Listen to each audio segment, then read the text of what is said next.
Boa tarde a todos. Vamos dar início à nossa 17ª reunião em 2020, da Sala de Crise da Região Sul. Inicialmente, vamos verificar as pessoas que estão acessando essa sala remotamente. Antônio Augusto, por favor, faça a verificação.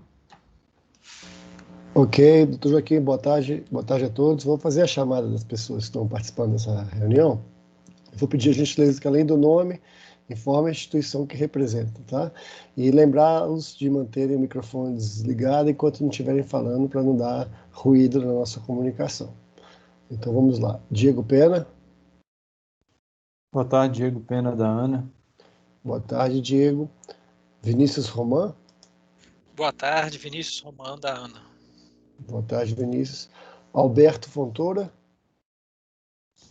Boa tarde, Alberto HI Barra Grande, Baeza. Boa tarde, Alberto. Alessandra Daibert. Boa tarde, Alessandra Daibert, da ANA. Boa tarde, Alessandra. Rafael Almeida. Boa tarde, Rafael Almeida, pela Engie Brasil Energia. Boa tarde, Rafael. Arlan. Boa tarde, Arlan, pelo Cinepar. Boa tarde, Arlan. Camila Freitas. Boa tarde, Camila, pela Copel. Boa tarde, Camila. Ciro José. Boa tarde, Ciro, ONS Programação Sul. Boa tarde, Ciro. Cláudio Lima. Boa tarde aos colegas. Cláudio Lima, pela CTG Brasil, OHE Garibaldi. Boa tarde, Cláudio. Edivan. Boa tarde a todos. Edivan José Possamay, IDR Paraná, antigo Iapar e Mater, pela extensão, estou em Pato Branco, estado do Paraná. Ok, boa tarde, Edivan. Edmilson Silva. Boa tarde a todos, Edmilson, da ANA. Boa tarde, Edmilson. Eduardo Quintanilha.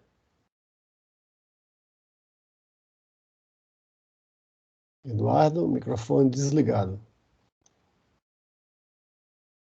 Érica Rejane. Boa tarde, Érica, Casa Civil da Presidência da República. Érica. Fábio Ornelas. Boa tarde a todos, Fábio Ornelas, sala de controle aqui da operação do ONS Sul. Boa tarde, Fábio. Gilson. Gilson, CPFL. Boa tarde, Gilson.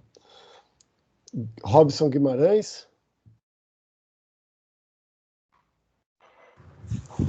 Oi, boa tarde. Robson Guimarães, em nome da StatCraft, UHE Monjolim. Boa tarde. Ivan Batiston. Boa tarde a todos. Ivan Batiston, Parque Nacional do Iguaçu e Cinebil, Foz do Iguaçu. Boa tarde, Ivan. Volney. José Volney. O microfone está desabilitado. José Volney Bisonin, diretor de licenciamento e outorga do IAT Paraná. Boa tarde. Josiane. Josiane. Microfone desligado. Josiane, de Rio do Oeste. Ok, boa tarde, Josiane. Luiz Sérgio da Cruz. Boa tarde, Sérgio Silveira, do Ministério da Infraestrutura. Boa tarde, Sérgio. Luiz Guilhom. Boa tarde a todos, aqui é Luiz Guilhom pelo ONS. Boa tarde, Guilhom. Marcela Nectu. Boa tarde, aqui quem fala é Marcela, eu sou hidróloga da Sala de Situação aqui no Rio Grande do Sul. Boa tarde, Marcela. Marcelo Celucci. Boa tarde a todos, Marcelo Celucci do CEMADE. Boa tarde, Celucci. Marcos Roberto Schmidt. Boa tarde, Marcos Roberto, ONS, Operação em Temporal Sul. Boa tarde, Marcos. Maria do Socorro Lima. Maria do Socorro. Boa tarde, Antônio. Maria do Socorro da CNI. Boa tarde, Socorro. Mariana Sampaio.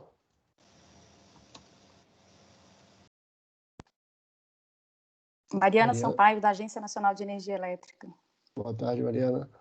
Márlia. Boa tarde, Márlia, do Ministério de Minas e Energia. Boa tarde, Márlia. Matheus Machado. Boa tarde, Matheus Machado da ANEL. Boa tarde, Matheus. Michael Rosseto. Boa tarde, Michael, da usina Foz de Chapecó. Boa tarde, Michael. Mônica Almeida. Mônica. Boa tarde, Mônica, da Copel, Geração e Transmissão. Boa tarde, Mônica. O município de Itapiranga.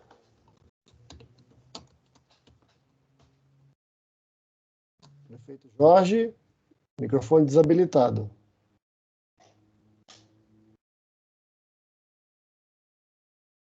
No município de Itapiranga a gente não escuta vocês, tá?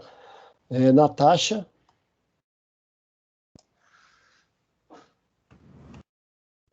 Boa tarde, Natasha, Instituto Água e Terra, Gerência de Outorga. Boa tarde, Natasha. Patrícia Taquei. Boa tarde a todos, Patrícia Taquei, da ANEL. Boa tarde, Patrícia. Paulo Diniz. Boa tarde, Antônio. Boa tarde a todos. Aqui Paulo Diniz, pelo ONS. Boa tarde, Paulo. Pedro Garrido. Boa tarde, Antônio. Boa tarde a todos. Pedro Garrido, pelo ONS Rio. Boa tarde, Pedro. Rafael Barros. Boa tarde, Antônio. Boa tarde a todos. Rafael Barros, também pelo ONS. Boa tarde, Rafael. Rafael Pereira. Mércio Pereira. Boa tarde, aqui é Rafael, da Copel. Boa tarde, Rafael. Regina Alvalá.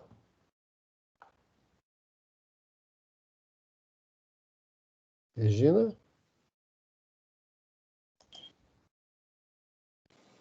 Boa tarde, Antônio. Boa tarde a todos. Regina Alvalá, do CEMADEI.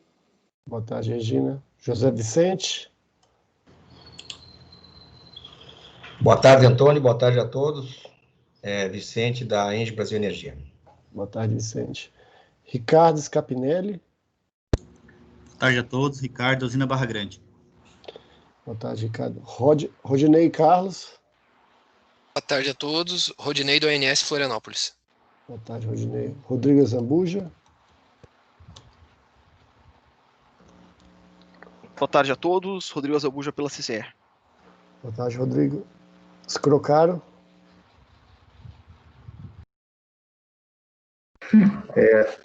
Boa tarde a todos. Só comunicando, o Scrocaro ele não pôde estar presente hoje, nem ele, nem o Everton, mas nós estamos aqui na poder pegar e participar da reunião. João Samek, Instituto Água e Terra, da Diretoria de Recursos Hídricos e Saneamento. Daniele Tortato, da Diretoria de Saneamento Ambiental e Recursos Hídricos. Fernanda Nagal, também da Diretoria de Saneamento Ambiental e Recursos Hídricos do Instituto Água e Terra. Ok, boa tarde, pessoal. Tainá Mota. Boa tarde a todos. Tainá, pela CCE. Boa tarde, Tainá. Viviane Correio. Boa tarde, Viviane, pelo Operador Nacional do Sistema Elétrico. Boa tarde, Viviane. Wallace Lucas. Boa tarde, Wallace Lucas, do IMET. Boa tarde, Wallace. A gente teve algumas pessoas que se juntaram a nós aqui enquanto eu estava fazendo a chamada. Ana Luísa. Ana Luísa, da Seara Alimentos Itapiranga. Ok, boa tarde, Ana. Deixa eu ver se tem Kátia Valente. Boa tarde, Kátia Valente, da Sala de Situação, SEMA, Rio Grande do Sul. Ok, boa tarde, Kátia. Carlos Ágil. Boa tarde a todos. Carlos Ágil, Universidade Estadual do Norte do Paraná. Boa tarde, Carlos. Cláudio Lima. Cláudio. Ô, Augusto, eu já havia me apresentar. Desculpa. Christian Della Vecca. Boa tarde, Christian, usina Foz de Chapecó. Ok. Gabriele Goulart. Olá, Gabriele Goulart, da Sala de Situação do Rio Grande do Sul. Mais alguém que eu não chamei, que poderia se apresentar agora? Ricardo, do Tempo Real do ONS em Florianópolis. Boa tarde, Ricardo. Boa tarde. Adriano Batista, Departamento de Recursos Hídricos do Rio Grande do Sul. Ok, Adriano. Marco Aurélio, da UHE Barra Grande de Campos Novos. Ok, Marco Aurélio, mais alguém? Doutor Joaquim. Anderson da Copel. Anderson. Município de Itapiranga, quer testar o áudio agora novamente? Boa tarde. Prefeitura Municipal de Itapiranga. Ok, prefeito Jorge. Boa tarde. Pode ser o prefeito Jorge. Quem mais alguém? Doutor Joaquim. Ok. Bom, vamos então dar início propriamente dito à nossa reunião, que nós estamos fazendo essas reuniões com a frequência próxima de mensal em função da situação que nós estamos vivenciando, que ainda continuam os reservatórios com baixos níveis, ainda não houve uma reversão e há sempre aquela perspectiva desfavorável de alguma coisa poder vir com Laninha. Então, dentro dessa perspectiva, nós vamos ouvir hoje o CEMADEM, depois ouviremos o ONS e abriremos para discussão mais ampla sobre assuntos de natureza geral. Então, eu vou dar início à reunião pedindo ao CEMADEM que faça sua apresentação, contextualizando a situação passada e uma certa cenarização futura. Por favor, CEMADEM. Muito obrigado, Joaquim. Bom, vamos começar pela chuva das últimas semanas, dos últimos meses. A primeira figura é a precipitação, a análise da precipitação dos últimos 15 dias. Na figura da esquerda está o valor da chuva observada desde o dia 10 de outubro até o 25, ontem. As áreas em branco indicam muito pouca precipitação. As áreas em verde e azul, que praticamente não existem, indicariam mais precipitação. Então, nos últimos 15 dias, dá para ver que choveu pouco, choveu com volumes um pouco maiores no Paraná e no extremo sul do Rio Grande do Sul, mas em relação com a média histórica, dá para ver na figura da direita, né? Toda aquela área em cor amarelo, laranja, indica chuvas abaixo da média. Claro, especialmente naquela região onde choveu menos, no norte e noroeste do Rio Grande do Sul e oeste de Santa Catarina. A próxima figura é semelhante, só que para um período maior de 30 dias. Na figura da esquerda, obviamente, aparecem valores maiores, porque estamos aqui considerando um período maior, de um mês, mas dá para ver na figura da direita que as anomalias foram bem negativas. Novamente naquela área oeste de Santa Catarina, noroeste do Rio Grande do Sul, choveu muito menos do que deveria. A única exceção talvez é o extremo sul, na região próxima do Chuí. E a próxima figura é dos últimos 60 dias, período maior, e a situação é basicamente semelhante. Então, digamos que, em resumo desta parte, depois de uma leve melhora que nós tivemos ali por junho, julho, início de agosto, nos últimos 30, 60 dias, a situação, pelo menos do ponto de vista das chuvas, piorou. Vamos ver que em outros aspectos também. Bom, na próxima figura nós temos o detalhe, agora na região sul, para os municípios, né, da região sul do mês de outubro, parcial do mês de outubro até dia 24, a figura o valor da chuva, aquele vermelho indica menos de 30 milímetros.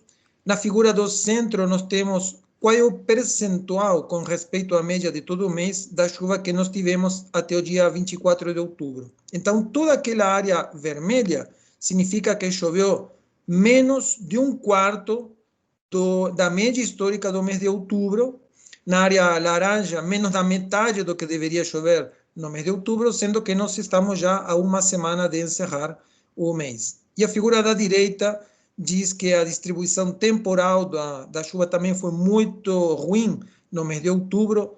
Naquela área mais escura praticamente não choveu nenhum dia do mês, e só na região leste, onde a chuva não foi muito volumosa, mas teve um pouco mais de frequência aí no leste de Paraná, Santa Catarina e marginalmente no leste do Rio Grande do Sul.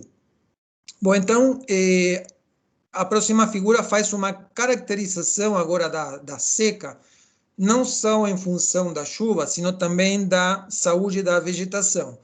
Esses mapas mostram o que chamamos índice integrado de seca, né, que mistura chuva com vegetação, para aqui, para todo o Brasil. A figura da esquerda é para um período de 3 meses, últimos 3 meses, e a figura da direita, últimos 6 meses.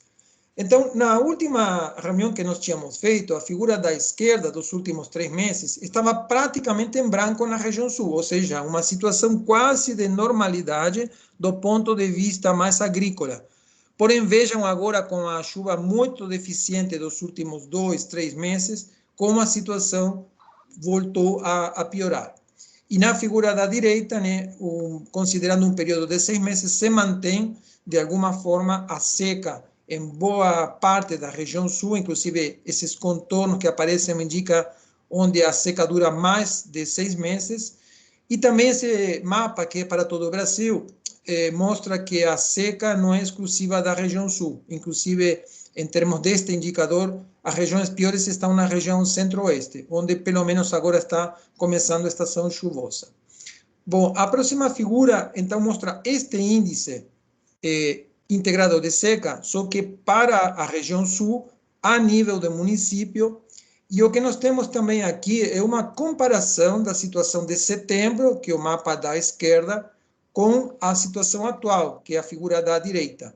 Vejam como claramente piorou a situação do índice de seca, né, em função das baixas precipitações, né, especialmente aí no oeste de Santa Catarina, centro-norte do Rio Grande do Sul, mas de uma forma geral, piorou muito. Não há praticamente nenhum município que escape a alguma categoria de seca, e a figura que está no meio aí indica justamente a mudança de outubro, ou de setembro para outubro, onde dá para ver que toda a região piorou, aquela área mais escura onde piorou mais, até 4 categorias de seca, né? Os municípios pioraram, ou seja, uma região que tinha condição de normalidade foi para a seca severa, uma situação de seca fraca foi para uma situação de seca extrema agora. Então, está claro que no último mês a falta de chuva fez piorar bastante a situação da seca de uma forma geral.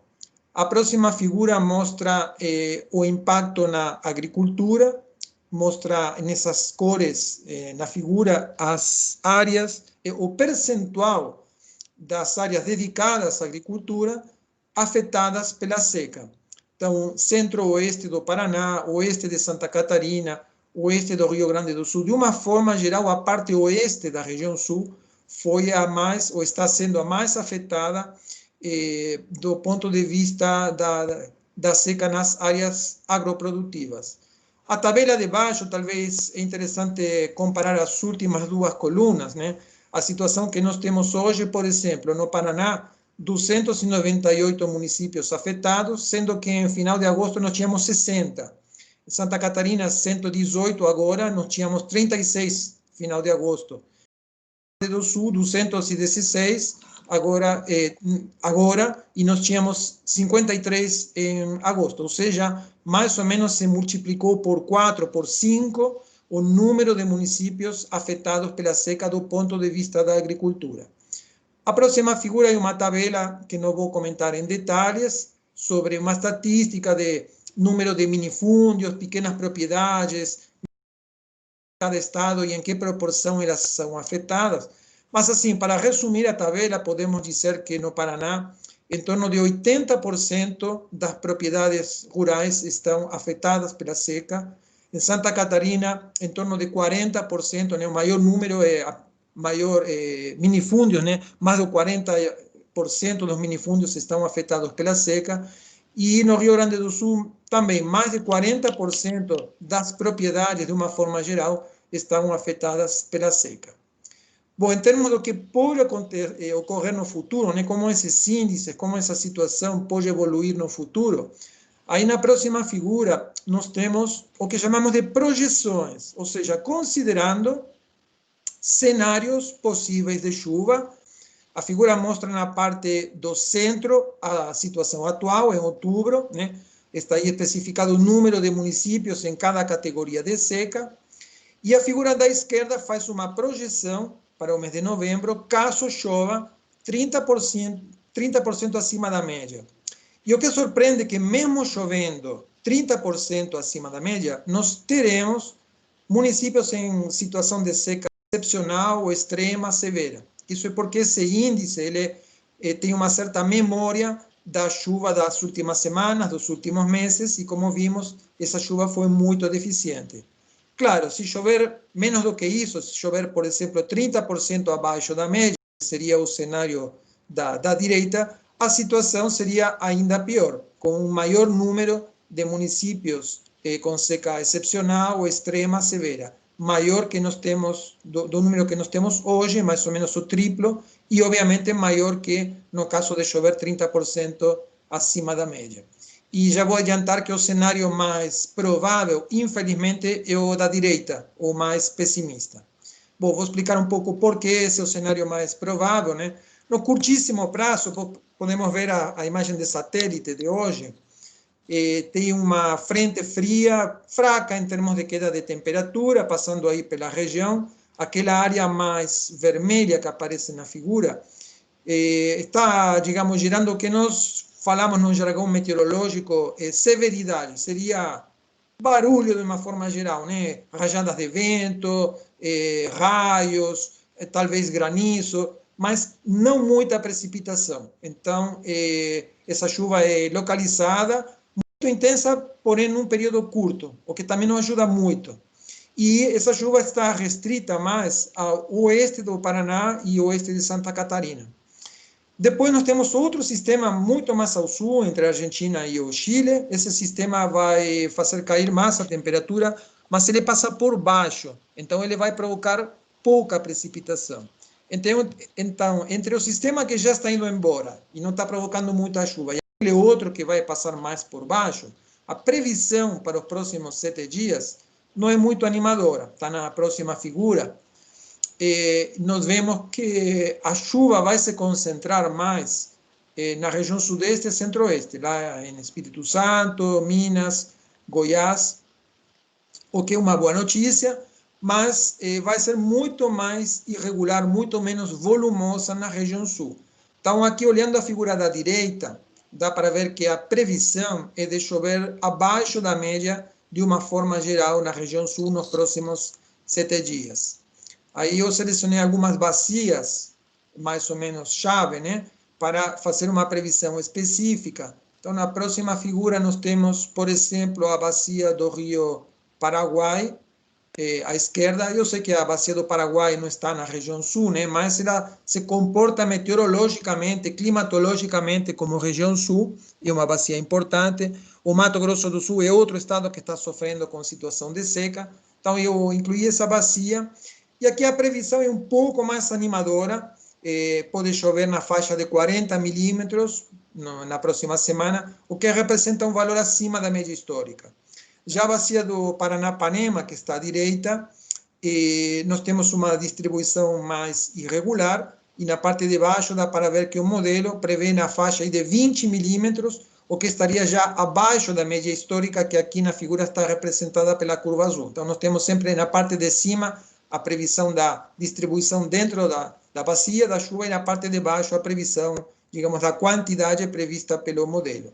Na próxima página, nós temos outras duas bacias importantes, Itaipu à esquerda, Iguaçu à direita. No caso de Itaipu, a chuva também deve ser irregular, com valores na faixa de 30 a 35 milímetros. Isso está um pouco abaixo da média histórica, não muito.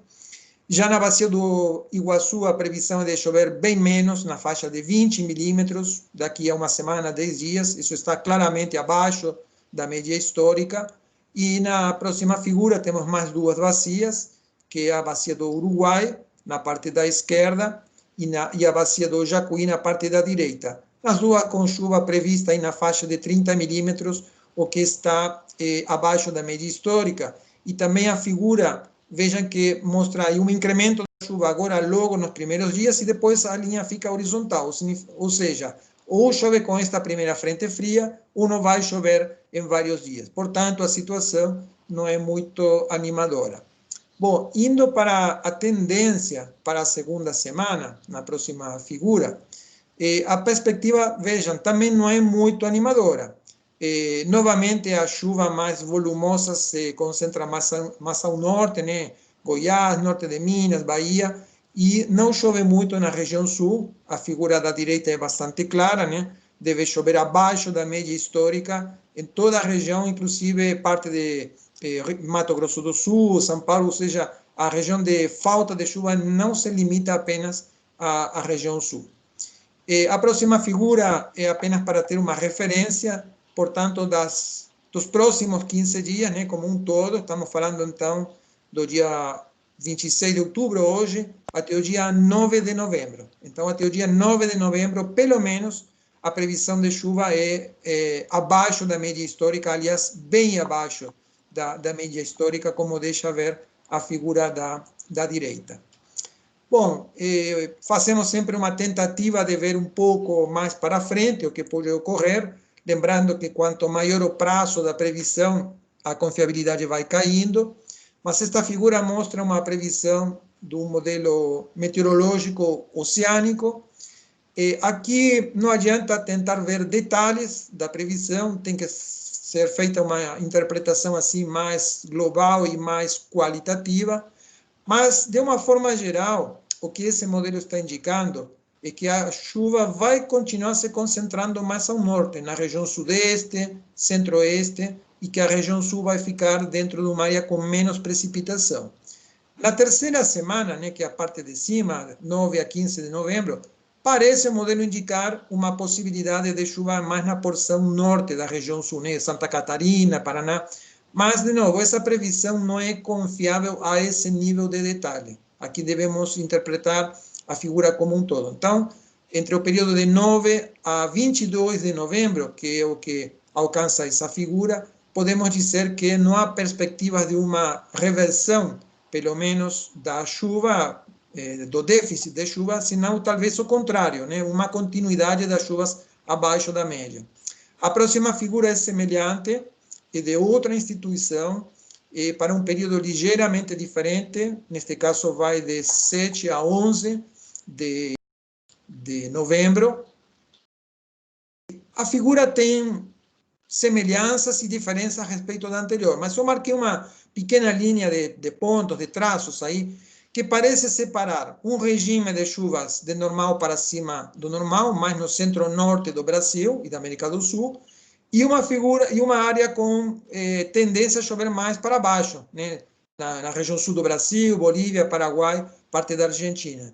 Então, de alguma forma, elas coincidem no fato de não ser muito animadoras em termos de prever chuvas acima do normal nas próximas 3, 4 semanas. Por isso falei que o cenário mais provável para novembro era aquele da chuva abaixo da média. Então, de concreto, nas próximas 4 semanas, a gente não tem uma boa previsão. Nós temos quase a certeza que choverá abaixo da média nas próximas 2, e temos uma perspectiva não muito alentadora para a terceira e quarta semanas contadas daqui para frente.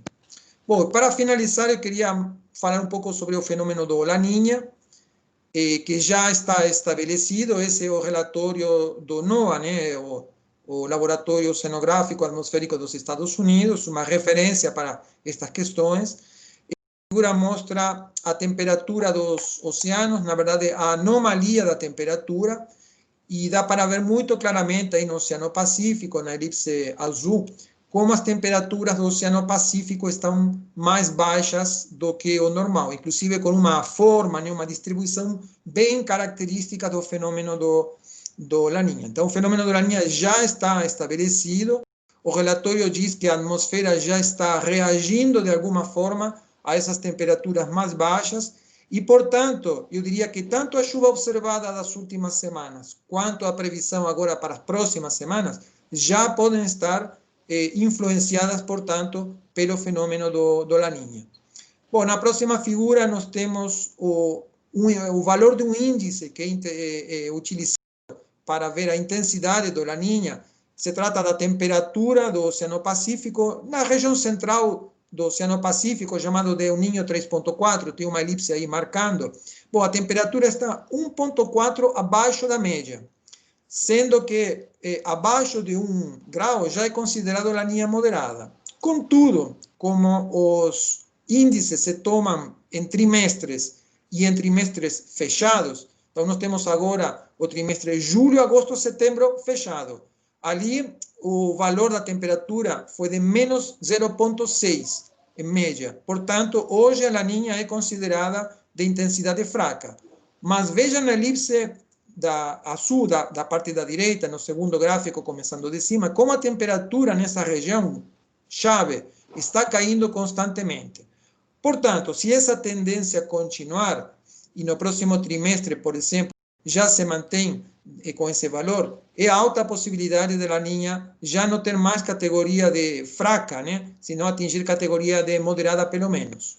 Na próxima figura, nós temos uma previsão sobre o prazo, né, de atuação, até quando que esse fenômeno poderia ir. Eu tracei uma linha vermelha vertical, embaixo temos diferentes trimestres, e as barras azuis indicam a probabilidade de termos o fenômeno de La Niña. Claro, no curto prazo, quando ela já está estabelecido, é óbvio que a probabilidade é muito alta. Só a partir do trimestre março, abril, maio, a probabilidade cai por baixo dos 50%. Até fevereiro, março, abril, né, a probabilidade continua sendo maior que 50%. Portanto, podemos dizer que a La Niña vai estar presente durante toda a estação chuvosa da região sudeste. Isso vai declinar no final da estação chuvosa. E a última figura da minha parte, são duas figuras, na verdade, de centros diferentes, que fazem uma previsão da intensidade que o La Niña pode atingir.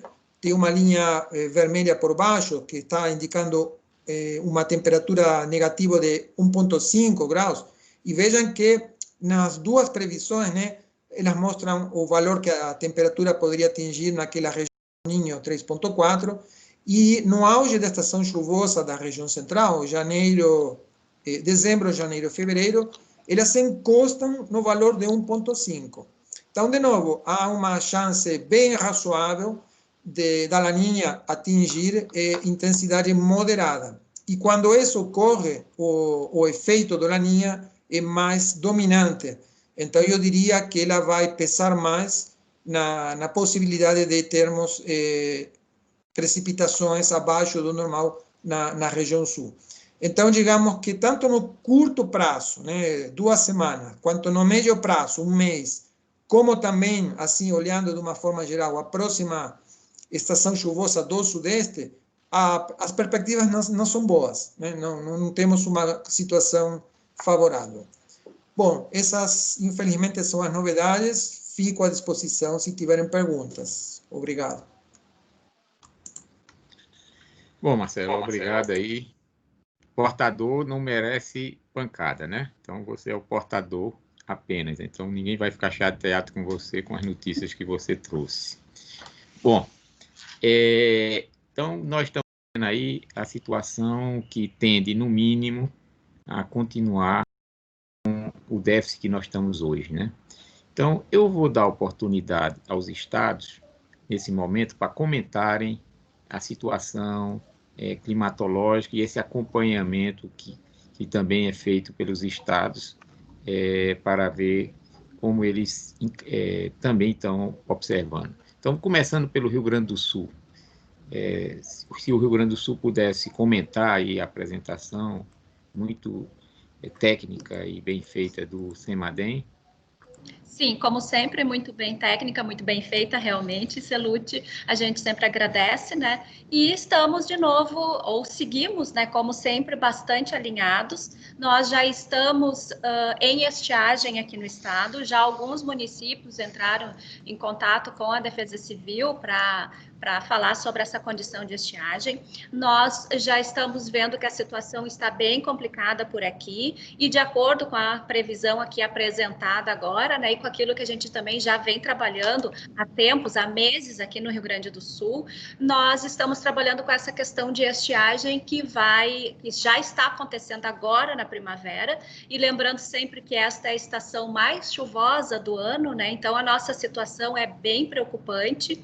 Nós tivemos apenas 3 meses, se a gente for olhar assim o estado como um todo, tivemos apenas 3 meses de chuvas mais volumosas aqui, que foram os meses de junho, julho e agosto, e ainda assim foi chuvas muito mal distribuídas, só mais a metade norte do estado é que teve um pouco mais de chuva, e agora a tendência, né, assim como já vem sendo visto, o mês de setembro foi de chuvas abaixo da média em grande parte do estado, outubro já está se encerrando e vai seguir assim também, e agora a gente sabe que o mês de novembro e os meses de novembro e dezembro, que são os últimos meses da primavera, a tendência já é de uma queda, né, se comparado com setembro e outubro, nos volumes de chuva, e com uma laninha configurada, nós estamos prevendo, então, que a situação está bastante complicada aqui para o estado.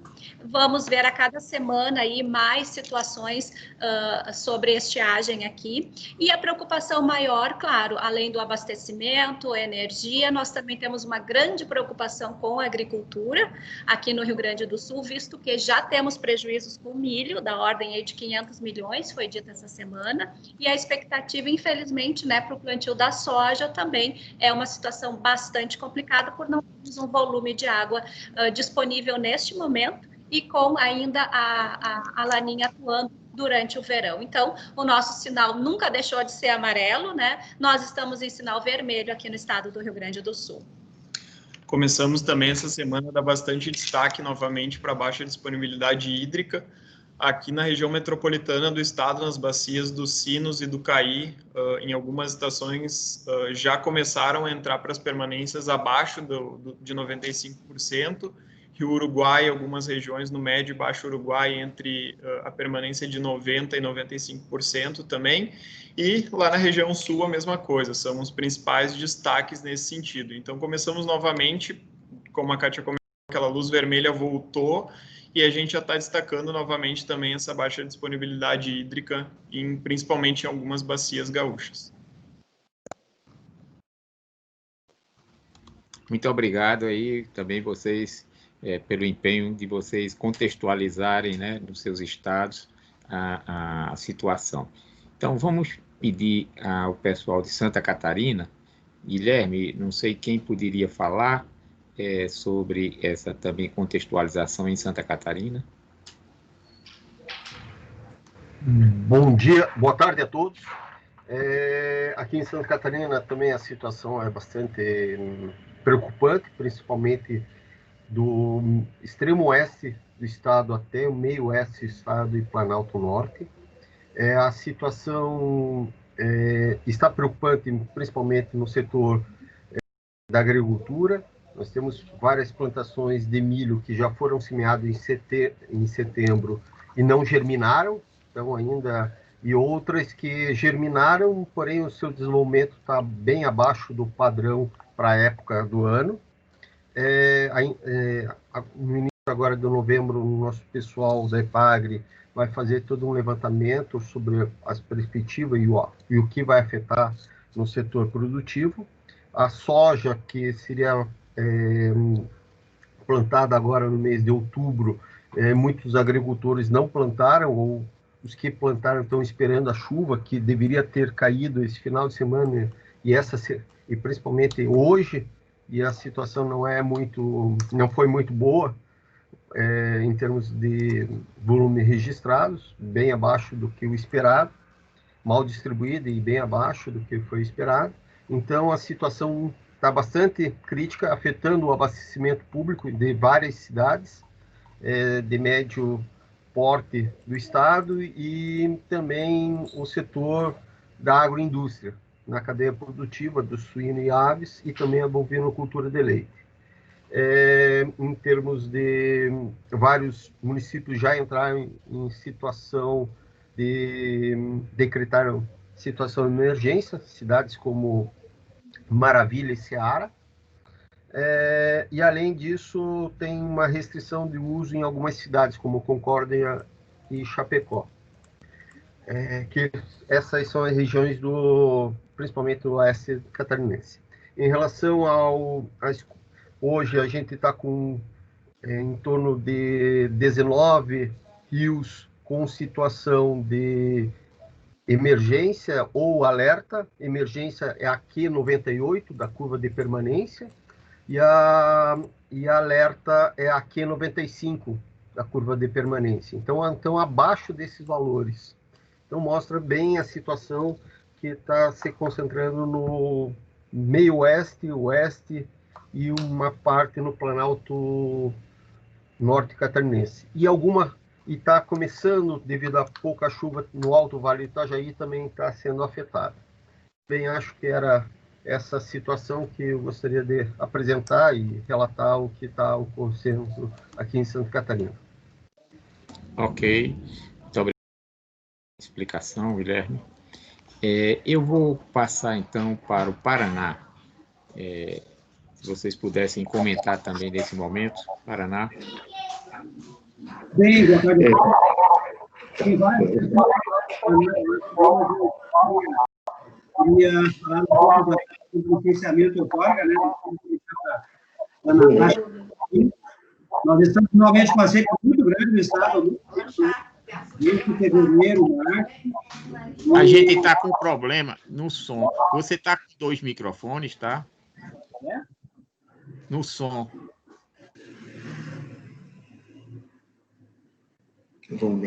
Melhorou? Pronto, agora sim, por favor. É porque eu acho que você está com 2 microfones. Está estranho aqui, não. Bom, pessoal, José Bonito Zonin, do IAT, diretor do licenciamento outorga. Bem, há muito tempo com seca, desde fevereiro, Curitiba está com racionamento. A região oeste, a questão do plantio, eu estou aqui em Toledo hoje, nesse momento, plantio todo atrasado, né? E o Estado fez várias portarias de proibição de pesca ao longo desse ano por causa do déficit hídrico. Quando a vazão baixa do mínimo, o Estado ele proibiu, principalmente rios e corredeiras, né? Então, a situação realmente é muito grave e a gente viu aí que a perspectiva não é nada boa, né?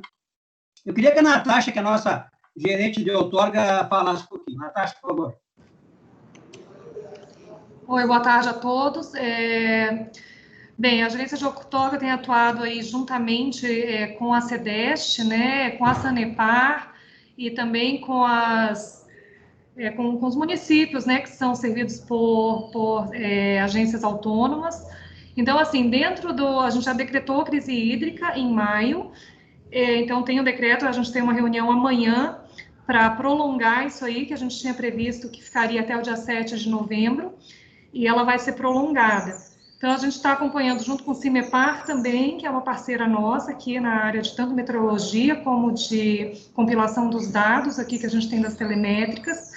Então, assim, veja, estamos acompanhando, não tem muito o que fazer, né? A gente tem trabalhado dentro da outorga também o uso racional, solicitando, a gente decretou escassez hídrica também numa região aqui, que é a região do Miringuava, onde é o nosso maior abastecimento da região de Curitiba, que a parte de abastecimento, a maior prejudicada foi a região de Curitiba, né, que pega Curitiba, a Grande Curitiba, a região metropolitana.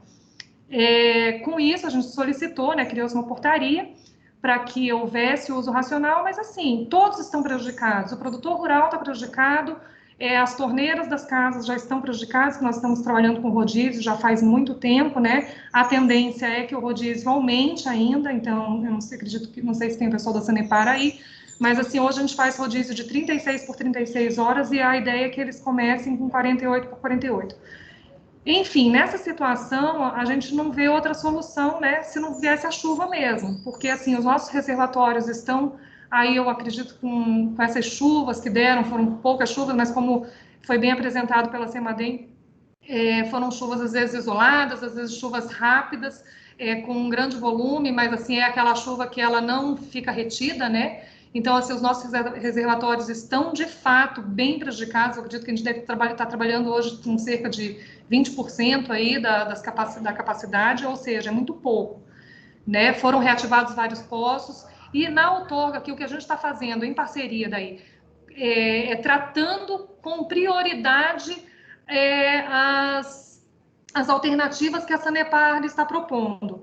Então, foram tiradas águas de cavas, a gente foi encontrando fontes alternativas, inclusive a própria diretoria aqui do IAT, das diretorias do IAT, proporcionaram isso para a Sanepar, de buscar, né, essas alternativas. Então, além dos poços, Curitiba, infelizmente, a região metropolitana, nossos aquíferos também não são, assim, que tenham muita água, para dizer. Então, a gente está outorgando muito água água subterrânea para grandes habitações, para condomínios e para a rede hoteleira, mas, assim, isso é alternativa, né? Então, assim, estamos priorizando o Sanepar, que é o abastecimento público, mas, assim, a parte agrícola, ela está prejudicada, sim. A gente tem recebido denúncia, mas, assim, são coisas que a gente tem hoje buscado os outorgados, né, para trabalhar um uso racional para poder distribuir melhor o pouco de água que tem. Mas, assim, eu não vejo outra solução, né? Eu não vejo uma solução, a gente está buscando essa solução. Mas a solução agora seria realmente todo mundo ter consciência do uso racional, como é o rodízio, enfim, né? Só que o rio a gente não consegue controlar, a gente não está lá na porta da propriedade para controlar o uso. Tá? A gente trabalha com fiscalização, está acionando a fiscalização, mas, assim, não é algo que a gente tem um controle total. Boa tarde, dando sequência aí que os colegas do IAT comentaram, né, nós aqui do Sanepar também observamos a mesma problemática, né, tivemos aí no mês de outubro anomalias negativas de precipitação da ordem de 70% em todo o estado. Isso tem sido generalizado aí nos últimos 6 meses, né, então fazendo um compilado dos nossos dados de radares e satélites e estações dos 6 meses até agora, a gente tem uma anomalia negativa de precipitação aí semestral.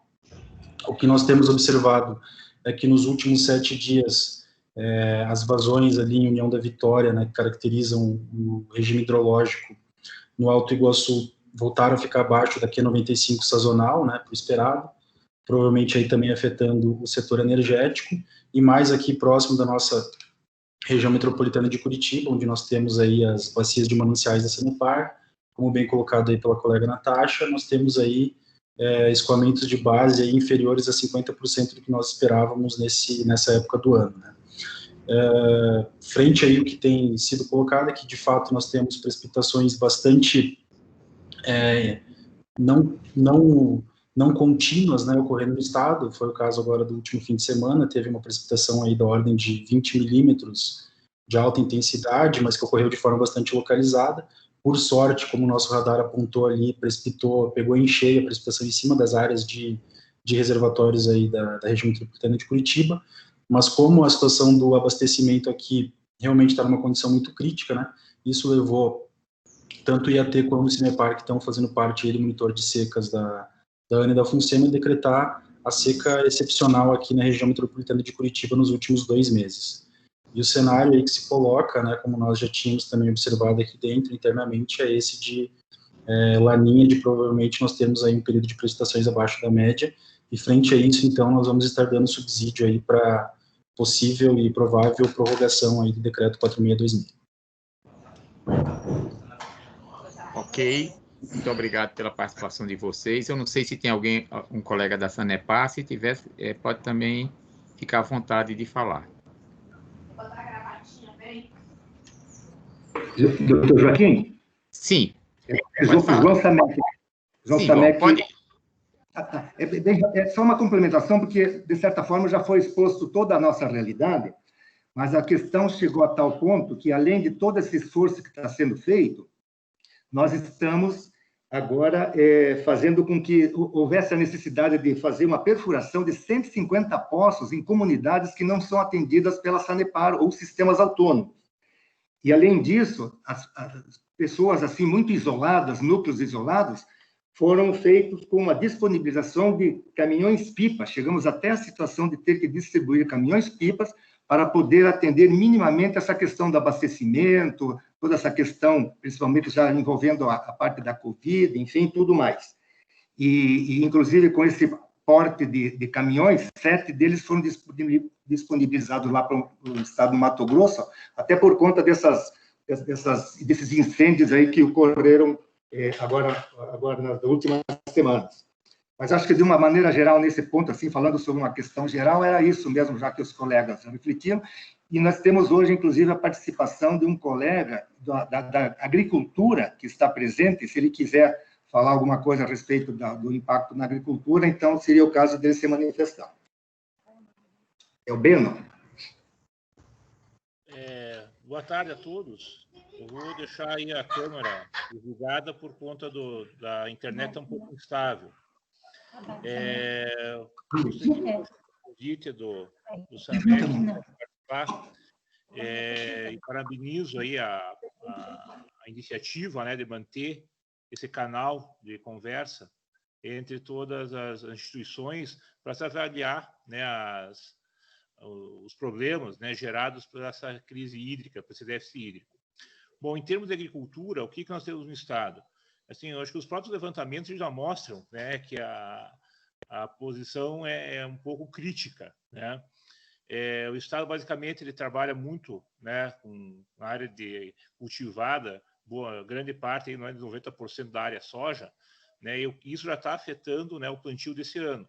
Nós temos aí já um atraso no plantio, né? E como também aconteceu lá em Santa Catarina, né, as áreas já plantadas, né, um pouco estão sofrendo com esse déficit hídrico em boa parte do estado, principalmente a região noroeste e a região sudoeste, né, que é forte também na questão de plantio. E tem criado também, né, alguns problemas, né, em algumas regiões pelo conflito de uso, né? Ou seja, nós temos aí algumas áreas irrigadas, né, principalmente quando nós trabalhamos aí em olericultura, principalmente, e fruticultura, e começam a ter em várias bacias do estado, né, as questões de conflito de uso, né, o uso para a agricultura e o uso, né, para o abastecimento público, né, e isso nos preocupa, né, no futuro, né, a situação, né, principalmente pela prioridade que o abastecimento público tem, né, a situação aí de uma parcela significativa da produção de olerícolas no estado, né, que podem, né, ser prejudicadas por conta desse déficit hídrico. Né, mas, no geral, a situação é essa, né, e nos preocupa mais do que a situação atual é o agravamento no futuro, né, e a perspectiva de safra no próximo ano.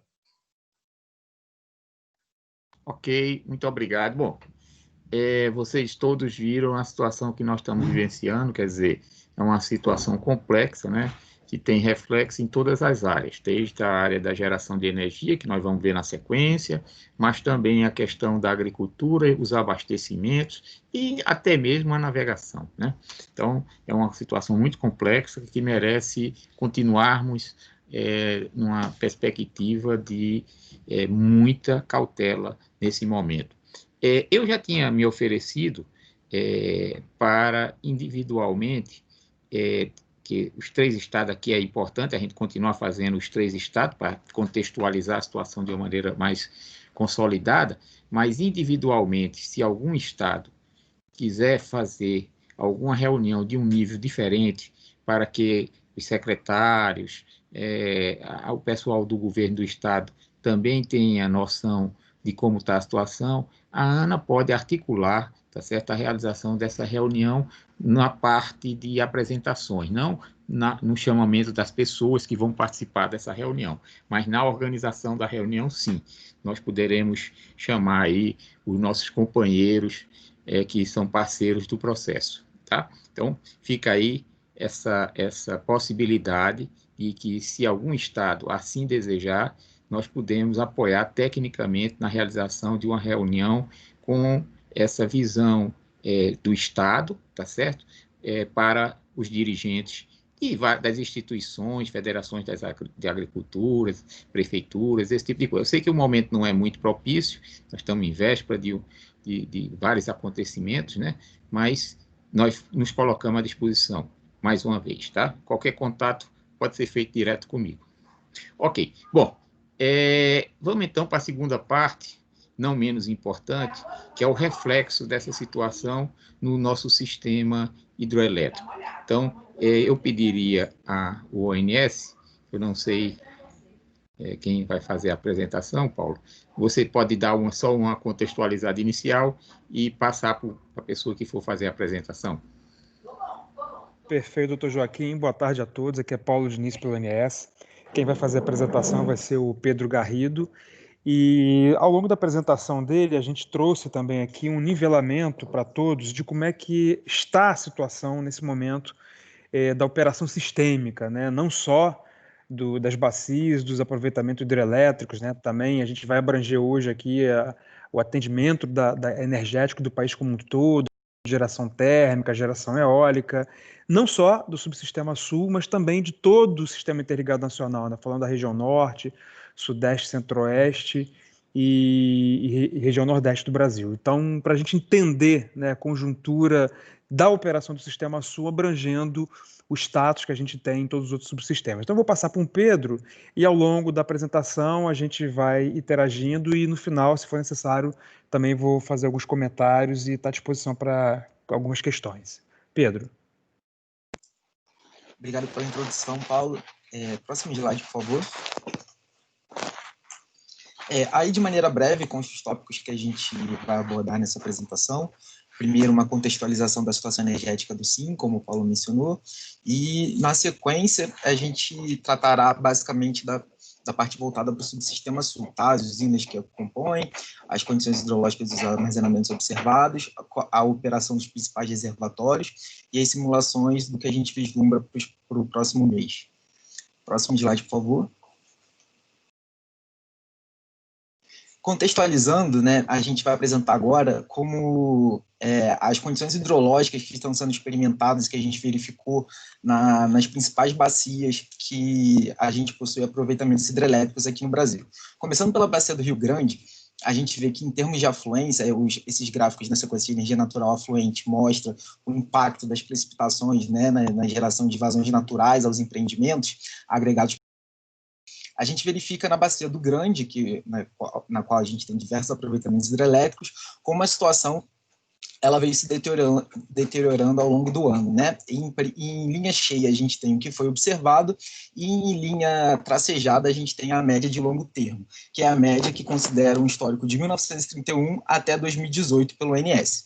Então, a gente vê que, com exceção dos meses de fevereiro e março, sistematicamente a gente teve valores verificados abaixo das médias esperadas, né? Chegando nos últimos meses, em julho, 68% da média esperada, que foi o 11º pior julho de todo o histórico, considerando de 1931 até 2020, ou seja, 90 anos de histórico.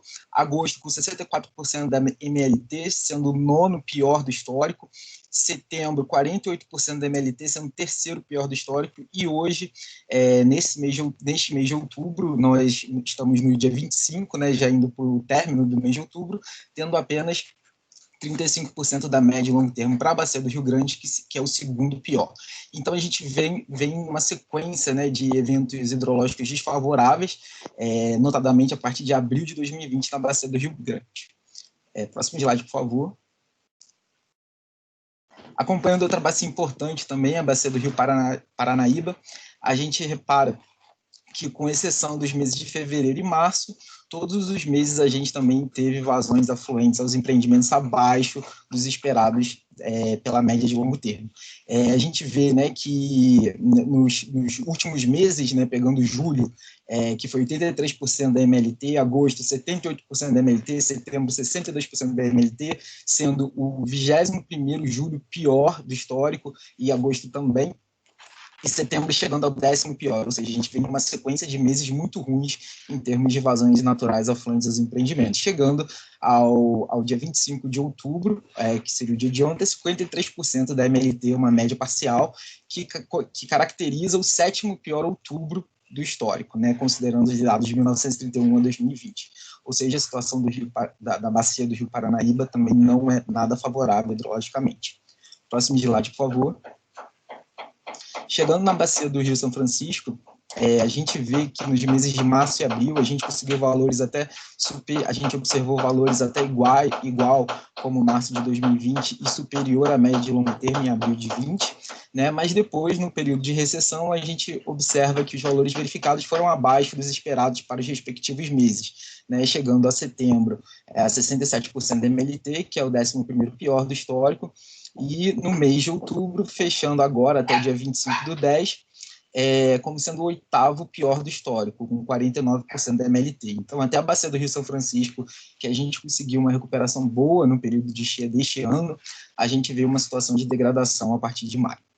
Próximo slide, por favor. Indo ao norte, né, chegando na bacia do Rio Tocantins, a gente vê que nos meses de março e abril e maio também, né, a gente conseguiu valores maiores do que as médias esperadas, em termos de energia natural fluente, sendo 116 em março, 119 em abril, 110 em maio, mas que a partir de junho, né, a gente vê que os valores foram abaixo do esperado, né, agosto, setembro, outubro, abaixo da MLT esperada para cada mês. Tendo em setembro o 10º pior do histórico, sendo setembro de 2020 o 10º pior, com 65% da MLT, e agora o mês de outubro com parcial até o dia 25, ontem com 48% da MLT esperada, configurando já a segunda pior do histórico. Próximo slide, por favor. E agora, especificamente, né, para o subsistema sul, agregando todas as bacias que fazem parte dele, a gente vê que o sul ele vem numa sequência muito ruim desde o início do ano, né, de janeiro até maio, valores muito ruins em relação às médias esperadas, né, chegando até 16% da MLT em abril de 2020, e em junho, julho, agosto, a gente conseguiu valores um pouco maiores em termos de afluências naturais aos empreendimentos, em função de frentes específicas que ocorreram, de frentes frias específicas que ocorreram nesses meses, né, e fizeram com que as vazões aumentassem. Mas, de uma forma geral, a gente tem que, de janeiro, né, do início deste ano até agora, a gente tem o pior sul do histórico, né? A gente vê valores baixíssimos, muito abaixo de até 50% da MLT, né, e que a situação está voltando a se agravar, como a gente pode observar nos valores de setembro, que foi o 12º pior do histórico, com 43% da MLT, e agora o outubro, que até o dia 25 está com 22% da MLT, que é o segundo pior do histórico. Ou seja, a situação do Sul, que começou o início do ano muito ruim, né, teve uma melhoria em meados de junho, julho e agosto, a partir de meados de junho, em função de eventos específicos de chuva, e que retornou em setembro a ficar com valores bem abaixo da MLT esperada. Próximo slide, por favor. Passada essa caracterização, né, de como anda as condições hidrológicas de cada bacia, né, pegando do início do ano até agora, a gente vê agora como os armazenamentos para cada subsistema do SIM se encontram atualmente. O que a gente pode reparar é o seguinte, né, que todos eles estão com situações muito parecidas, todos eles, com exceção do Nordeste e do Sul, estão com situações parecidas com o do ano passado, né? Só que o que a gente consegue observar especificamente no Sul, né? Que no Sul a gente teve nos meses de junho e julho possibilidade de aumentar o armazenamento, chegando a cerca até de 90% da energia armazenada máxima, né? O que não ocorreu neste ano, porque a gente já começou o ano com uma situação muito ruim no Sul, né? Tanto que a gente teve que fazer políticas de flexibilização das vazões de defluente para conseguir recuperar. E só em função das chuvas que ocorreram em julho, julho e agosto, que a gente conseguiu levantar, né, esse armazenamento do Sul para patamares em torno de 60%, e que agora, devido ao aumento, né, da carga que a gente tem vivenciado, né, em função tanto do rumo ao término, né, da condição da pandemia, quanto ao retorno das atividades, né, em função disso, a gente vê que o Sul retorna a cair basicamente com a mesma taxa, só que defasado, né? Então, isso é uma característica interessante em relação ao ano de 2019.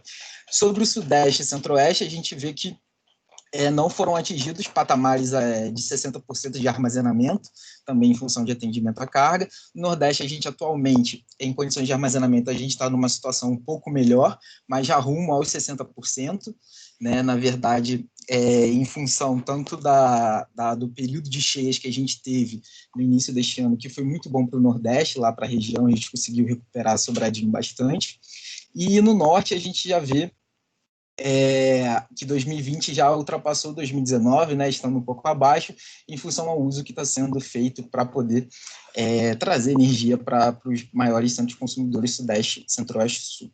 Tá? Próximo slide, por favor. Dando um zoom um pouco nesses armazenamentos de alguns principais reservatórios, né, pegando o Sudeste e Centro-Oeste, aí a gente tem o reservatório de Furnas e Marimbondo.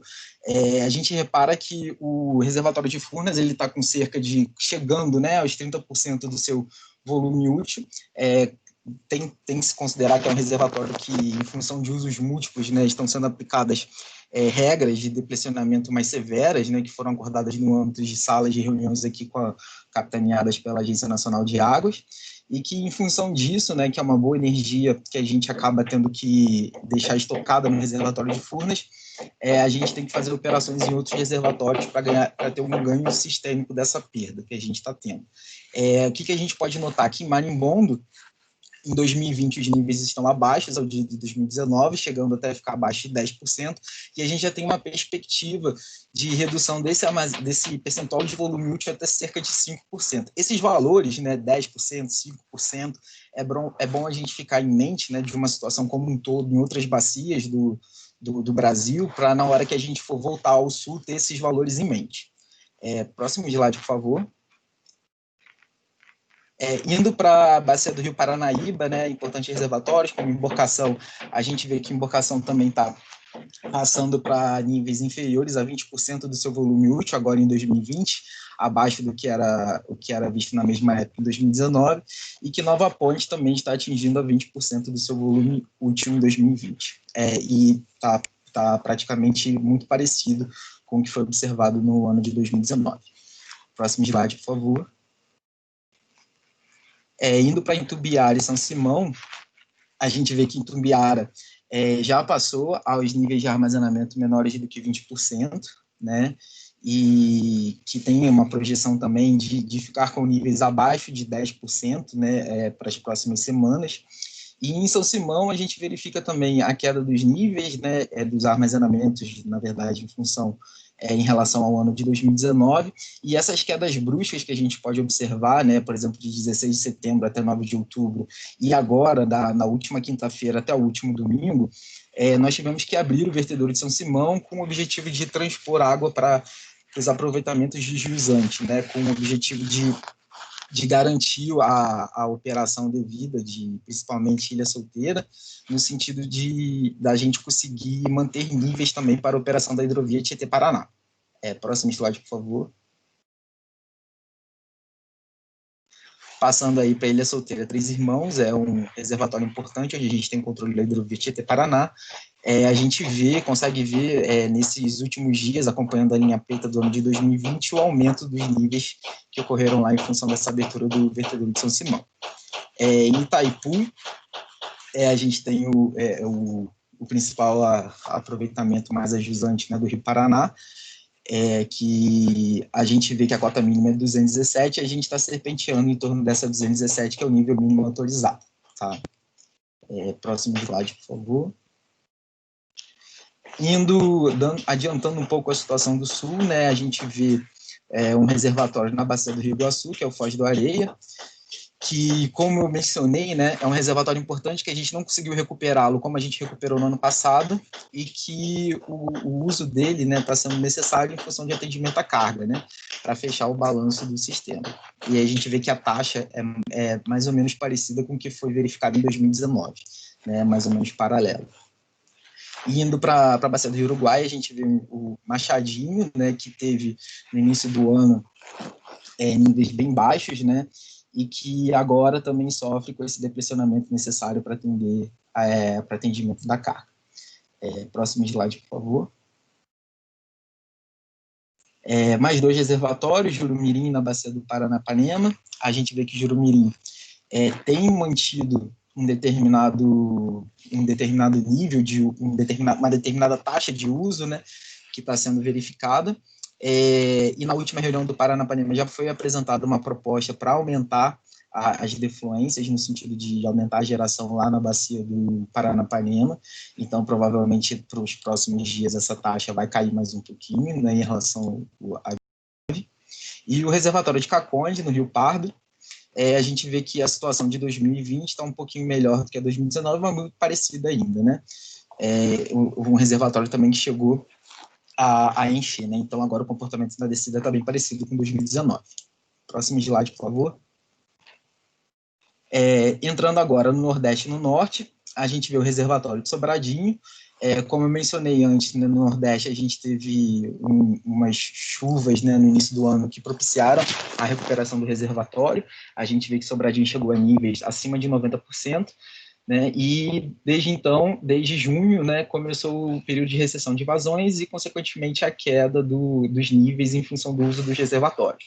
E a gente tem que Sobradinho está muito próximo a chegar à fase de armazenamento, que é a faixa de atenção, faixa de operação de atenção estabelecida por resolução da ANA. Tá? A gente vê que a situação de 2020 é melhor do que a de 2019. E Tucuruí, a gente tem que os níveis vêm caindo desde agosto, né, em função do período de seca da região norte, né, bem característico, e que o que acontece, né, a segunda casa de força, ela para quando atinge o nível de percentual de volume útil de 23, cerca de 23,7%, né, do percentual do volume útil. Nesse nível de armazenamento, a gente perde a segunda casa de força de Tucuruí. De acordo com o que a gente tem observado, né, provavelmente no dia 30, no final desse mês, a gente já vai ter perdido essa geração da segunda casa de força de Tucuruí. E perdendo essa energia, então, lá do Tocantins. Essa energia hidráulica, né, que teria que ser gerada por outra fonte, para complementar. Próximo slide, por favor.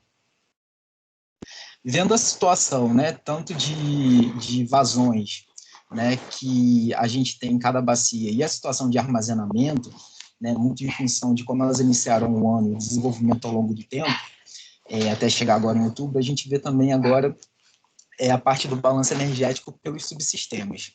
Em cima, a gente tem os gráficos do Sudeste, Centro-Oeste e do Nordeste, e embaixo do Sul e do Norte. Na linha preta, o que a gente vê é a evolução da carga. Esse gráfico ele vai desde o início de janeiro até o dia 21 de outubro. Foi apresentado na revisão do PMO da semana passada.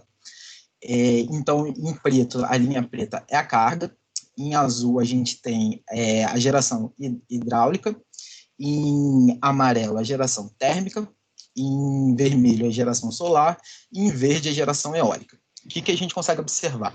A gente consegue observar o seguinte, que a diferença entre a linha preta e a linha sombreada indica a necessidade de exportação ou a necessidade de importação de energia. O que a gente repara? Que no Sudeste e Centro-Oeste, a geração de energia, que está mais acentuada, a hidráulica, né, ela vem atendendo a carga. Ela vem atendendo a carga, só que a partir de julho, a gente vê déficits. É aquela área branca entre a linha preta e a parte rachurada azul. Então, a gente vem déficits de energia que precisam ser complementadas de outro local. Então, esse gráfico aí fica bem ilustrado isso. Primeiro a contribuição térmica, depois a contribuição solar, a contribuição hidráulica, para o caso do Sudeste, e a carga. Né? Todas essas áreas brancas entre a linha preta e a linha azul abaixo, é a necessidade de pegar energia de outro local. No Nordeste, o que a gente consegue observar? No Nordeste, a gente consegue observar que, a partir de julho, o Nordeste, a partir de junho, meados final de junho e até agora, o Nordeste tem sido um exportador de energia. Como a gente vê, a linha preta, que é de carga, está abaixo do que a capacidade de geração, que acaba sendo a linha verde acima, que é a geração eólica. Nesse gráfico dá para a gente ver o quê? Primeiro, a importância da energia eólica, né, pelo menos no subsistema Nordeste, né, como a energia eólica torna-se importante e, em consequência dela, a gente consegue reduzir a geração hidráulica e térmica, né, por ser uma energia que a gente não consegue armazenar, tendo que ser despachada. A mesma coisa para solar, o que tem uma contribuição maior também. E o que a gente vê é que, em função desse delta mais que a gente tem de eólica, a gente consegue não despachar tanto hidráulica nesse contexto para poder suprir a carga, tá? Indo para a região norte, né, vou deixar sul por último, indo para a região norte, que está abaixo do nordeste, a gente vê que a geração hidráulica no período de cheia é muito grande na região norte, né, como a gente pode observar, Tucuruí, basicamente Tucuruí, né, gera bastante em função do aumento das vazões, que é característico deste período da região norte. Então, a gente vê que até junho a região norte é uma boa exportadora de energia, né? A gente vê que o gráfico com a geração hidráulica está sempre acima da linha preta, só que a partir de agosto, basicamente, para cá, né, salvo algumas exceções, alguns determinados períodos, o norte, ele basicamente atende a carga do norte, né? Então, assim, a exportação é pouca em relação ao que é antes, no período de águas altas lá, tá? E indo para o sul, o que a gente vê, né, na situação do sul? Que o início do ano foi bem difícil para a geração, para o atendimento do subsistema sul, né? A gente vê que a carga, que é a linha preta, está sempre acima do que foi gerado, havendo, assim, uma necessidade de importação muito grande, né? E a gente viu que essa situação ela foi até pelo menos julho, né, até início de julho, a partir do qual a geração hidráulica retomou, né, a partir desse momento que a gente teve uma recuperação da geração hidráulica em função dos períodos de chuva de junho, julho, agosto, e que agora a gente está voltando a ficar nessa situação, né? Como a gente pode ver, as últimas ondas, né, dessa linha preta, que a gente tem uma faixa branca entre a linha preta, que está mais acima, e o que é gerado, que está embaixo. Então, esses deltas a gente precisa de uma complementariedade, tá? Essa é a situação hoje dos subsistemas, tá? Não hoje, né, mas um histórico do início do ano até agora, de como tem evoluído, e como a gente tem feito para poder atender às demandas à carga. Próximo slide, por favor. Nesse sentido, né, mostrando essa situação crítica que a gente vem experimentando ao longo do ano em todas as bacias da região sudeste, centro-oeste, sul, principalmente, né, a gente levou ao CMSE essa situação, né, das condições e que a gente tinha nos nossos reservatórios, né, para geração de energia, e considerado esse cenário, foi deliberado que o ONS ficou autorizado a despachar a geração termoelétrica fora da ordem de mérito e importação sem substituição a partir da Argentina ou do Uruguai, principalmente para atender o subsistema sul, tá? Então, a gente conseguiu isso junto ao CMSE dessa energia, né, no sentido de poupar os reservatórios. Próximo slide, por favor. Indo agora, isso que eu apresentei até agora foi uma condição, foi a condição que a gente tem no Brasil como um todo, né, de uma forma mais de uma forma mais geral, de como andam as nossas bacias em termos de tanto de afluência quanto de armazenamento. Agora a gente vai tratar mais especificamente do subsistema sul, né, onde a gente tem as bacias do Rio Paranapanema, com a usina de Mauá, que faz parte do subsistema sul, as usinas da bacia do Rio Iguaçu, as bacias do Rio Uruguai, Jacuí, Taquari, Antas, Itajaí e Capivari, como mostram nessa figura. Próximo slide, por favor. Aí a participação em termos de armazenamento, né, caracterizando os principais reservatórios do subsistema sul. A gente tem uma participação de 47% de reservatórios da bacia do Rio Iguaçu, principalmente por Foz do Areia e Sal de Santiago, 28% da bacia do Rio Uruguai, que é basicamente Barra Grande, Passo Fundo e Machadinho, e os restantes dos reservatórios representam cerca de 25% da energia armazenada máxima do subsistema sul, que é cerca de 19.897 megawatts médios, tá? Que é 7% da energia armazenada máxima do Sistema Interligado Nacional como um todo. Próximo slide, por favor. Agora falando um pouco das condições hidrológicas, né? O que a gente tem?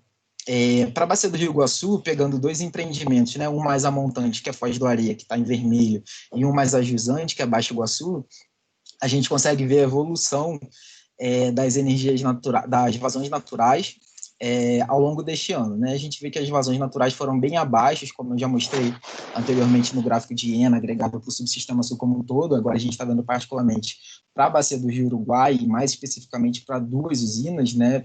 Foz do Areia e Baixo Iguaçu. Para a usina de Montante, para a Foz do Areia, a gente vê que as vazões naturais em linha cheia observadas em 2020 foram muito abaixo das médias esperadas, que é a linha tracejada em vermelho. E para Baixo Iguaçu, que acaba sendo também um reflexo do que a gente vê em Foz do Areia, mais a parcela incremental entre os 2 empreendimentos, a gente vê também que, com exceção de agosto, né, que ficou o valor da vazão natural observada foi muito parecido ao da MLT esperada, todos os restantes dos meses os valores foram abaixo, como a gente pode acompanhar ali em roxo, né, da situação em tracejado, que era a média esperada, e em linha cheia o que foi observado. Próximo slide, por favor. Indo para a bacia do Rio Uruguai, da mesma forma, a gente consegue observar nas tracejadas as MLTs esperadas e nas linhas cheias o que foi observado. Com a diferença de, em vermelho, ser um reservatório mais montante, no caso Barra Grande, e em roxo ser um reservatório mais jusante, no caso Foz Chapecó. O que a gente observa? Né? Que, com exceção de novembro de 19 e julho de 20, basicamente os valores observados foram abaixo dos esperados, né? Com um grande agravamento, principalmente em janeiro até maio de 20. Né? A gente vê que os valores foram muito baixos de vazões naturais. Próximo slide, por favor. E aí, as energias naturais afluentes, em termos de percentual de MLT agregado por bacia, né, para o Rio Iguaçu, a gente vê a variação desde outubro de 19 até outubro de 20, né, em azul. A gente vê que, com exceção de agosto de 20, todos os valores foram abaixo da MLT, ou seja, abaixo do que a gente esperava, né, o 100%, sendo que em vários meses foram abaixo até do que 50% da MLT, em termos de energia natural afluente. Então, é uma situação bastante crítica e que foi bastante agravada, né, nesse período do início do ano, de janeiro até maio de 2020. E a gente pode observar também que a gente está retornando em outubro de 20 esses valores baixos, né, que a gente estava experimentando no início do ano. Para a bacia do Rio Uruguai, a mesma coisa, com exceção de novembro de 19 também, né, apresenta de outubro de 19 até outubro de 20 as energias naturais afluentes agregadas mês a mês, né, para a bacia do Rio Uruguai, em verde, onde a gente vê que apenas em novembro de 19 e julho de 20 os valores foram superiores à média esperada. O restante foi bastante abaixo e a gente vai em outubro de 20, assim como na bacia do Rio Iguaçu, que os valores estão baixos, como a gente observou chegando a valores baixos, como a gente observou, por exemplo, em março, abril de 20. Tá? Próximo slide, por favor. Lembrando que esse valor de outubro é uma média parcial até o dia 25/10. Não é o valor do mês fechado. Próximo slide, por favor. Aí a gente tem um acompanhamento da energia, das energias armazenadas desde o início do ano até agora, o dia 26/10, até o início do dia de hoje. A gente tem aí, acompanhando a linha preta mais escura, a agregação para o subsistema sul como um todo, que iniciou o ano com cerca de 30% da sua energia armazenada máxima, né, que é do valor de 19.897 megawatts, e que a gente viu que chegou até 14% do seu percentual de energia armazenada máxima, né, que foi o menor valor observado em 2020, no dia 14 de maio de 2020. Em função das chuvas e das políticas, né, das restrições operativas que a gente teve, a gente conseguiu que chegasse no mínimo de 14%, né, porque a gente veio adotando políticas de flexibilização das defluências no intuito de reduzi-las desde março, né, que foi março, abril, maio, aplicando essas políticas, e a partir de junho, julho e agosto a gente teve eventos de chuvas que permitiram que os armazenamentos se recuperassem, né. A partir de agosto, como a gente vem acompanhando aqui nas salas de crise, no final de agosto, as chuvas tornaram-se cada vez mais escassas, né, e com isso a gente vê o gasto, né, desses armazenamentos, né, chegando ao dia de hoje, iniciado, né, o subsistema sul com 26% da sua energia armazenada máxima.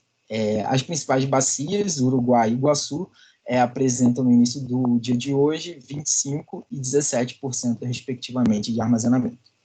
Próximo slide, por favor. Falando um pouco da operação, a gente apresenta sempre esse retrato da situação, né, de como os reservatórios têm sido operados desde o início de março de 2020. Para o braço do Rio Iguaçu, do Rio Jordão, né, que a gente vê Santa Clara. Lembrando que todos esses gráficos, a linha azul são as vazões naturais, a linha vermelha são as vazões defluentes praticadas e a linha preta são as restrições de vazões mínimas que a gente tem. De uma forma geral, observando todos os gráficos, a gente vê que todos os reservatórios que possuem restrições de vazões mínimas, elas estão sendo obedecidas, né? Por causa da escala, a gente não consegue vê-las, mas toda a linha vermelha, ela está acima da linha preta, né? E a situação dos reservatórios, de uma forma geral, a gente vê no início do dia de hoje, que Santa Clara está com 13% do seu volume útil, Foz do Areia com 6%, Segredo com 4% e Salto Santiago com 39%, sendo esses os principais reservatórios da bacia do Rio Iguaçu. Próximo slide, por favor. De forma igual apresentada ao Iguaçu, a gente tem também para a bacia do Rio Uruguai, né, onde a gente vê que também as vazões mínimas estão sendo respeitadas, aí no sentido de que as linhas vermelhas de defluências praticadas estão sempre acima da linha preta, que são as restrições, e a situação dos reservatórios no início do dia de hoje, a gente tem Barra Grande com 11% do volume útil, Machadinho com 26% e Passo Fundo, no Rio Passo Fundo, com 52% do seu volume útil. Essa é a situação do dia de hoje que pode ser observada no PDO. Próximo slide, por favor. Simulações para os principais reservatórios. Próximo slide. O horizonte da simulação, a gente fez a simulação no dia de ontem, então ela começou no dia 25 de outubro, com final no dia 30 de novembro de 2020, ou seja, pega novembro todo. Os cenários de afluências, as vazões médias diárias geradas pelo modelo de mapa ONS, que utiliza, a gente pegou o modelo de longo prazo, então para os primeiros 12 dias são utilizados a previsão de chuva dos modelos ETA, GFS e SNWF, e para o restante do período, a gente utilizou o ano que gerou a menor média de vazões do período, para esse período avaliado, ou seja, basicamente novembro, né? Pegando basicamente o mês de novembro, qual o mês do histórico de 2006 a 2019, a gente teve as menores vazões com as chuvas deste ano, para esse período. Então, o ano selecionado foi o ano de 2012, que foi o que gerou a menor vazão média para esse período, tá? E considerando esse histórico de chuvas de 2006 a 2019. Então, o ano de 2012 foi o que foi escolhido como sendo o pior. A gente tem na figura as vazões naturais ao longo do ano de 2020, desde o dia 1º de janeiro até o dia 25 do 10 observado, e a partir de então, em linha tracejada, né, a gente tem a previsão. A gente vê que as previsões, os valores são abaixo de 600 metros por segundo, né, não chega a valores maiores do que esse. Próximo slide, por favor. Aí a gente apresenta os resultados das simulações que a gente fez. Em cima, a gente tem no primeiro gráfico, para Foz do Areia, GB Munhoz e Salto Santiago, né, a gente tem linha cheia, a evolução do reservatório até então, e tracejado, que a gente vislumbra, né, com a simulação, considerando tanto o cenário de afluência desfavorável, que foi o ano de 2012, lembrando sempre que este ano ele pode ser ainda mais crítico do que o ano de 2012, que a gente tem no histórico, e o que a gente tentou foi estabelecer uma política de defluências considerada razoável, né, tanto para atendimento de carga, mas com redução, né, não gastando tanto os reservatórios, visando poupá-los, tá? Nesse cenário, nesse aspecto, a gente chegaria em Foz do Areia com 5% no dia 1º do 12 e em Salto Santiago com 36% do seu volume útil. Indo para a bacia do Rio Uruguai, a gente vê também em linha cheia os valores observados até então e a simulação em linha tracejada. Para esse caso, Barra Grande chegaria 6%, Machadinho 25%, Passo Fundo 36% no início de dezembro. Cabe destacar aqui, para a bacia do Rio Iguaçu, a gente considerou que as defluências em Baixo Iguaçu, em todos os dias, seriam maiores do que os 260 metros cúbicos por segundo diário, que é uma restrição que a gente tem. A gente considerou também todas as restrições de vazão mínima cadastradas para cada usina, que cada agente cadastra para cada usina, e também a taxa de defluência que a gente tem de respeitar em Salto Santiago, taxa de depressionamento. É a mesma coisa indo para o Rio Uruguai, a gente manteve, né, as vazões de defluente lá em Foz do Chapecó maiores do que os 200 metros cúbicos por segundo em todo o período, e também a gente observou o atendimento tanto às vazões mínimas de cada empreendimento, quanto também ao respeito às taxas de depressionamento declaradas para cada usina. Tá? Então, é uma simulação que foi feita ontem com um horizonte de até final de novembro. Lembrando que a região sul tem baixa previsibilidade, a gente fez uma política de operação tentando ajustar tanto o atendimento à carga quanto que a gente tem de restrição, né, e que esses valores são muito dinâmicos, né, à medida que a gente vai confirmando a ocorrência das previsões, né, se vai se confirmando que a gente está prevendo ou não, a gente precisa, né, ajustar a nossa política de operação em função disso. Próximo slide, por favor. E era isso que eu tinha para apresentar, a gente fica aqui à disposição para quaisquer dúvidas e esclarecimentos.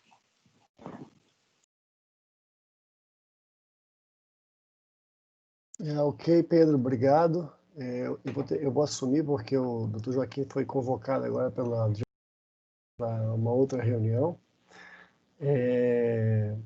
Então, eu pergunto, primeiramente, se os agentes, a Copel, Barra Grande, Foz do Areia, Foz do Chapecó, tem alguma coisa que gostaria de complementar na apresentação que o Inés acabou de fazer.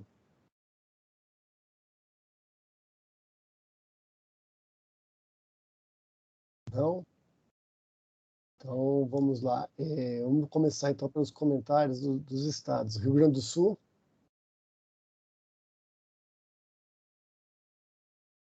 Algum comentário? Oi, pessoal, boa tarde de novo. Bom, aqui nenhum comentário geral, é basicamente aquilo que a gente falou anteriormente, de acordo com a ONS também. Muito obrigado. Ok, Lucas, obrigado. Santa Catarina? Alguma dúvida? Alguma coisa? Boa tarde, Antônio. Não, também não teria nenhum comentário a acrescentar. Tá ok, Guilherme. Obrigado. O Paraná? Boa tarde, João Samek, do Paraná. Na realidade, a gente vê realmente por essa escassez de chuva aí, qual é o resultado de tudo isso que nós estamos vivendo, né? Mas era bom só fazer uma complementação, já que estamos falando agora da parte de geração, que realmente aqueles municípios mais lindeiros aos reservatórios, eles têm nos procurado bastante, no sentido de que é a parte, vamos por assim, que ela está mais afetada, vamos por assim, com essa baixa de nível, né? Mas nesse aspecto aí, existe todo um trabalho que está sendo feito da Copel, isso daqui a gente tem essa informação, e foi repassado, então a Copel, junto com os municípios, estão fazendo realmente um monitoramento muito, muito a miúde nessas situações, para verificar qual que seria, enfim, as ações que poderiam ser tomadas e minimizadas, sabe? Então, se tivesse alguma complementação a mais que a Copel pudesse falar a respeito, ficaria com o pessoal da Copel, mas esse trabalho está sendo feito, está sendo realizado.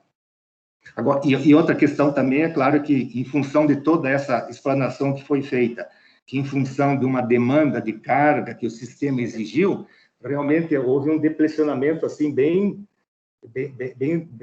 forte aí na Foz do Areia, e justamente essa é uma preocupação muito grande que nós estamos tendo, não só na geração, porque as cabeceiras estão nessa região da parte das nascentes e tudo mais que alimenta Foz do Areia, é onde que menos está chovendo nesses principalmente dois últimos meses. Então, realmente, o que a gente viu é que Foz do Areia praticamente atendeu muita demanda lá a jusante, mas ela acabou sendo um pouco sacrificada, né, pelo volume que ela se encontra agora. Mas era essa a observação que eu tinha. Legal, Samek. Paulo e Pedro, a coisa que eu reparei aqui é que a Foz do Areia vai andar de lado agora, né, praticamente. Né? A gente vai tentar manter o reservatório praticamente no volume que ele já tem armazenado hoje. Outra coisa que eu reparei também foi a redução da defluência lá de Foz do Chapecó. Eu pergunto se vocês vislumbram alguma possibilidade de operar abaixo, que nem a gente fez esse ano já. Você quer comentar, Pedro? Eu posso comentar assim, Antônio Augusto, em relação à Foz do Areia, isso foi uma premissa da simulação, tá? A gente vislumbra, né? A gente vai dar esforço para, de fato, a gente conseguir essa operação lá em Foz do Areia, né? De tentar manter, pelo menos, nesse nível. É claro que depende muito da condição de carga, da questão de demanda sistêmica, tá? Mas isso foi uma premissa da simulação da gente tentar andar de lado mesmo com o Foz do Areia para tentar chegar aos 5%. E em relação ao Foz Chapecó, a redução da defluência é em função da redução de toda a cascata, né? Porque Foz Chapecó ele acaba refletindo a operação de toda a cascata, e a gente tem a necessidade de reduzir Garibaldi, de reduzir Barra Grande, Campos Novos. Então, Barra Grande não, Campos Novos e Garibaldi. Então, com essa necessidade também com as incrementais, a gente vê a necessidade de que seja reduzido também Foz de Chapecó em alguns instantes, tá? Então, essa que foi a concepção da simulação. Mas a pergunta é se vocês vislumbram aí operar com defluência mais baixa ainda, né? Porque lá, se eu não estou puxando de memória, a defluência mínima lá, que foi colocada pelo agente, é de 200 metros cúbicos por segundo, não foi isso? E a gente chegou a operar com valores consideravelmente mais baixos que esse. Isso, no caso a gente flexibilizou, salvo engano, até 150 metros por segundo lá, mas na simulação, pelo menos o que foi apresentado até o final desse horizonte, até final de novembro, e com as políticas e esse cenário de afluências, a gente não viu em nenhum dia chegando a valores inferiores a esses 200, tá? Todos os dias os valores eram maiores do que essa defluência de 200. 200 ou 150? 150, né? Eu disse. Não, 200. Que eu informo da simulação é 200. Todos os valores de todos os dias foram acima de 200. Isso. 150 foi flexibilizado, né? Porque hoje a gente está operando um pouquinho abaixo de 200, né?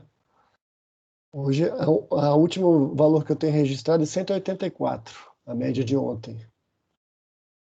Isso é alguma condição lá na programação, tá, Antônio? Alguma condição de tempo real, não é nem de programação, de tempo real. Antônio, mas de qualquer forma está flexibilizado até 150, né? O agente flexibilizou isso junto até 150 com vocês. Isso, foi feito o teste lá em campo, né? Mas, em princípio, né, com essa que o Pedro falou, com essa condição de previsão que a gente está fazendo, né, com as simulações, não precisaria utilizar dessa flexibilização nesse primeiro momento. Viviane, quer complementar? Isso, só para complementar, é que a vazão de Foz do Chapecó, a restrição de defluência lá, ela é o investimento da usina mais a vazão do Rio Chapecó. Por isso que hoje ela tem investido quando ela está desligada, que a gente tem desligado nos períodos da madrugada, até porque a gente está elevando o despacho térmico, né, e a gente não tem demanda para isso na madrugada, então a gente desliga a usina e aí ela verte o necessário para cumprir os 200 metros cúbicos por segundo ali, só para complementar. Não é que a gente não está cumprindo os 200, tá? É que aparece para a usina os 184 e tem o restante de complementação do rio, formando os 200. Não, perfeito. Mas é só para ficar claro também, os 150 do mesmo raciocínio, né? Com a complementação do rio, né? Da vazão do... Isso, sim, só que hoje, Antônio, não tem essa flexibilização não, o que está declarado é a vazão de 200, tá? A defluência de 200 lá no canal de fuga, que é a soma tanto do vertimento quanto da turbinada, mais a contribuição do rio Chapecó, tá? Tá, legal. Mais comentário quanto à apresentação das condições de operação dos reservatórios na região sul? Então, a gente já pode caminhar para o agendamento da próxima reunião. Eu tenho uma data sugestiva aqui, que eu acertei com o Dr. Joaquim, antes da saída dele para essa reunião com a diretoria da ANA. A sugestão é que a gente mantenha as reuniões, pelo menos por enquanto, sala de crise da região sul às segunda-feiras, tá? Porque as sextas-feiras estão sendo consumidas por outras salas de crise, como vocês bem sabem, vocês participam de alguma dessas salas de crise. Então, a sugestão é que a próxima reunião ocorra em 23 de novembro, ao mesmo horário, às 15 horas. Alguém tem alguma objeção quanto a essa data?